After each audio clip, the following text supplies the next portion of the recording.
জীবনে আমরা অনেক কিছু শ্রবণ করেছি, সারা দিনই তো শ্রবণ করতেই থাকি। কিন্তু কোন শ্রবণের মাধ্যমে আমরা অনুভব করি হ্যাঁ এইটি শ্রবণ করে মানব জীবন সার্থক হচ্ছে? প্রশ্ন তো আমরা অনেক করি, কিন্তু কোন প্রশ্নের মাধ্যমে আমাদের প্রকৃত মঙ্গল হচ্ছে,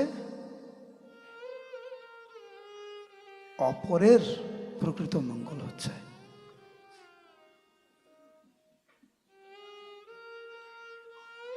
খাবার কে খায় না, কিন্তু প্রসাদ কয়জন গ্রহণ করে? হাঁটা চলা তো আমরা করি, কিন্তু কয়জন সেই হাঁটা চলার সার্থকতা লাভ করেছে? বেড়াতে তো আমরা যাই, কিন্তু কোন বেড়ানোর মাধ্যমে মনে হয়েছে মানব জীবন সার্থক হচ্ছে আমার? কতজনের সাথে কত কথা বলেছেন, কতজনের সাথে মিশেছেন, কোন সঙ্গের প্রভাবে আপনার মনে হয়েছে এই সঙ্গের প্রভাবে আমার জীবনের যত বিড়ম্বনা কাটিয়ে উঠতে পারব?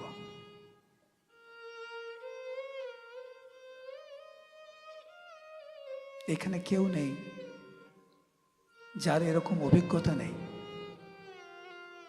আমি কি বলছি, ছোট থেকে বড় সবাই বুঝতে পারে এর সাথে কথা বললাম, কথা বলার পরে মন খারাপ হয়ে গেল, এর সাথে কথা বললাম মনটা ভালো লাগছে, হালকা লাগছে। আরেকজন হচ্ছে এর সাথে কথা বললাম, বুঝতে পারছে জীবনের প্রকৃত উদ্দেশ্যকে। অনেক তারতম্য রয়েছে, অনেক পার্থক্য রয়েছে। কথা বলুন,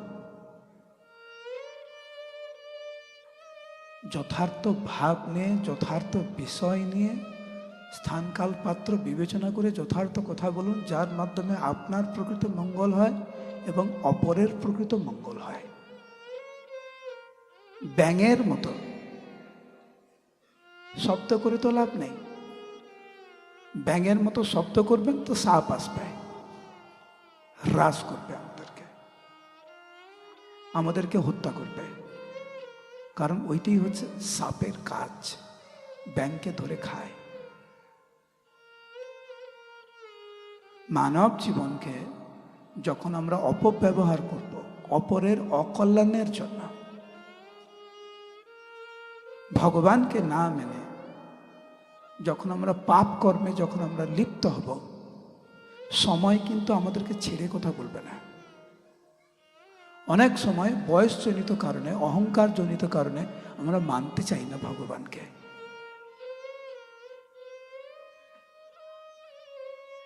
আপনার মানা না মানা কিছু চাই আসে না ভগবানের কাছে, কিন্তু ভগবান স্বাভাবিকভাবে দুঃখ পায়।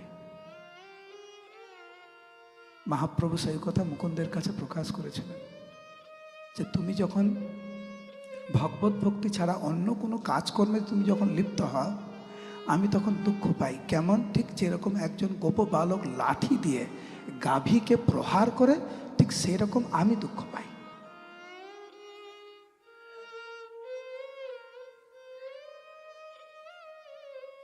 কোনো ভক্ত, কোনো ব্যক্তি যখন ভগবানের নাম করে, ভগবত সেবা করে, ভগবান কীরকম আনন্দ পান, ভগবান মহাপ্রভু মুকুন্দকে বলছেন ঠিক সেই রকম, ঠিক যেরকম একজন গোপ বালক স্নেহ ভরে ভালোবাসা দিয়ে ঘাস খাওয়াচ্ছে গাভীকে, সেরকম আনন্দ পায়।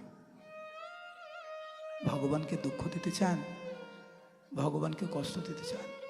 আপনি বলতে পারেন ভগবানের আবার ভালো লাগা খারাপ লাগা আছে নাকি? হ্যাঁ, ঠিক যেরকম সন্তানের উন্নতি বা সন্তানের অধঃপতন পিতাকে প্রভাবিত করে, ঠিক সেই রকম যে মানুষের হৃদয় পাষাণের মতো, তার কিছু যায় আসে না যে অন্য কেউ দুঃখ পাচ্ছে কি পাচ্ছে না।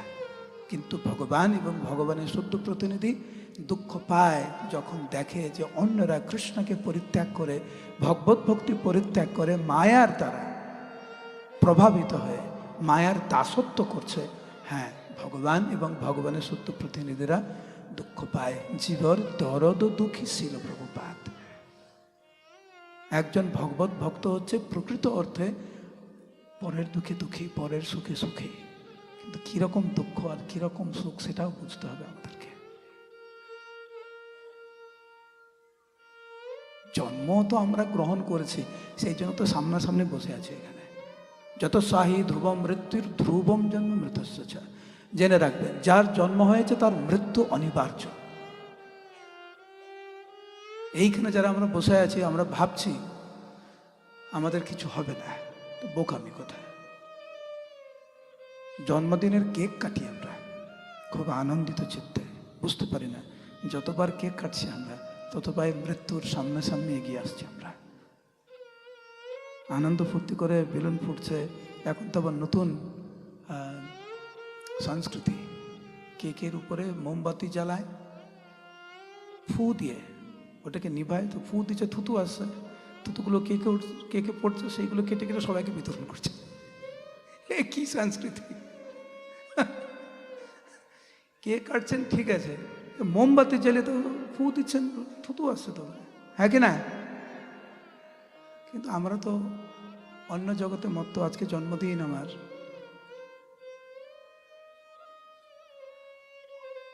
যত আমরা কেক কাটি, যতই জন্মদিন পালন করি, আমরা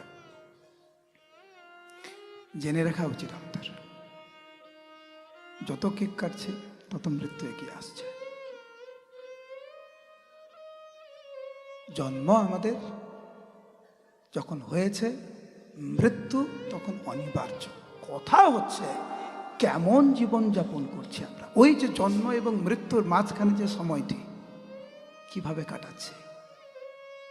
কাঁদাতে কে না পারে, কয়েকজন চোখের জল মুছে তাকে আশ্বস্ত করতে পারে, তাকে নিরাপত্তা দিতে পারে, তাকে প্রকৃত আশ্রয় দিতে পারে।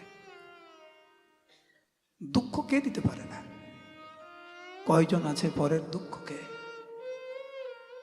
ছিনিয়ে নিতে পারে, ছিনিয়ে নিয়ে তাকে প্রকৃত আনন্দ, প্রকৃত সুখ দিতে পারে।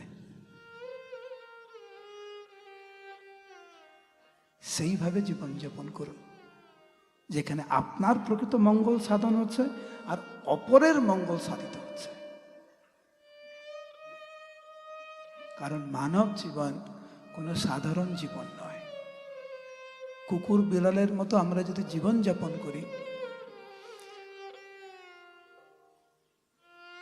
দিনের শেষে কার কাছে উত্তর দেব? ভগবানের কাছে গিয়ে বলতে পারবো যে হে প্রভু, সৌভাগ্যক্রমে মানব জীবন পেয়েছি, চেষ্টা করেছি যথার্থ রূপে মানব জীবন যাপন করার জন্য? কয়জন বলতে পারি আমরা? আর কয়জন আমাদের লজ্জা লাগে ভগবানের কাছে গিয়ে বলতে যে প্রভু আজকের আমি এই চিন্তা করেছি, এই করেছি? চিন্তা করুন।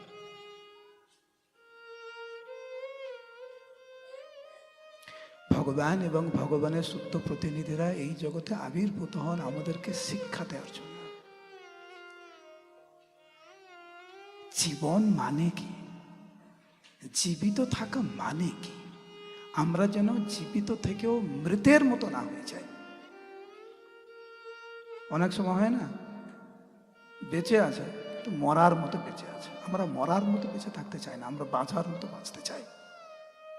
শুদ্ধ জীবন যাপন, পাপ কর্ম থেকে দূরে, অপরের প্রকৃত মঙ্গল সাধনা কামনা করা, কেবল নিজের জন্য না, এ হচ্ছে শুদ্ধ ভক্ত জীবন। এত বাদ বিচার, এত ভেদাভেদ না। আমাদের গুরু মহারাজ বলতেন, পুরোনো ক্লাস আপনারা দেখবেন, কোনো জাতিভেদ, কোনো রাষ্ট্রভেদ, কোনো রণভেদ, কোনো ভেদাভেদ নেই। এই হচ্ছে আসল United nation of the spiritual world. তো সবাই বলছে হরি বল। শুনেছেন গুরু মহারাজের লেকচার? এই হচ্ছে প্রকৃত জীবন। সবাই ঐক্যবদ্ধভাবে ভগবানের আরাধনা করবে।